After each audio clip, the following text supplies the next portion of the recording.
In today's video, I give you a full breakdown of how I trained and prepared for my first HYROX. The key building blocks of this are scalable, so whether you've got 2 weeks or 2 months to your first HYROX race, applying some of these principles I hope will help you in planning and structuring your training in the time you've got left between now and race day. My starting point 10 or so weeks out for my first HYROX was making the distinction in my training between the key HYROX training building blocks of running and functional strength. Prior to starting my HYROX training, I'd very occasionally do a 5-kilometer park run at the weekend, and I'd go to the gym 2, maybe 3 times a week for around 40 to 45 minutes. In those early few weeks of HYROX training, I focused on building the distance I was running from 4 to 9k.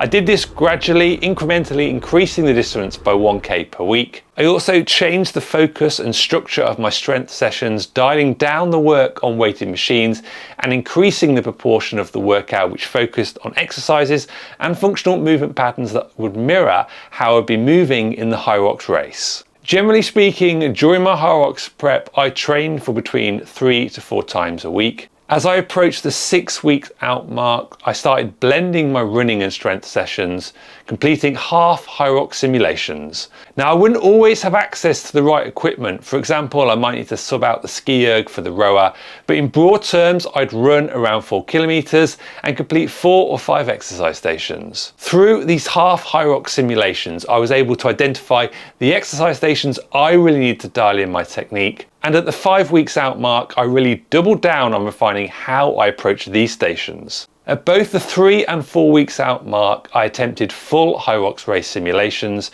This was really about getting my body used to experiencing what it's like to work out continuously for 90 minutes plus. Now, the rest days following those simulations were critical to give my body ample time to recover. In the closing 2.5 weeks out from race, I tapered and reduced the volume intensity of my training to minimize the chance of injury.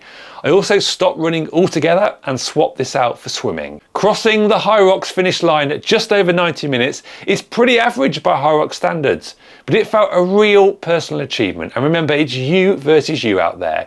Giving it your best is what matters. Your first HYROX is an emotional roller coaster, and to join me on mine, check out this video next.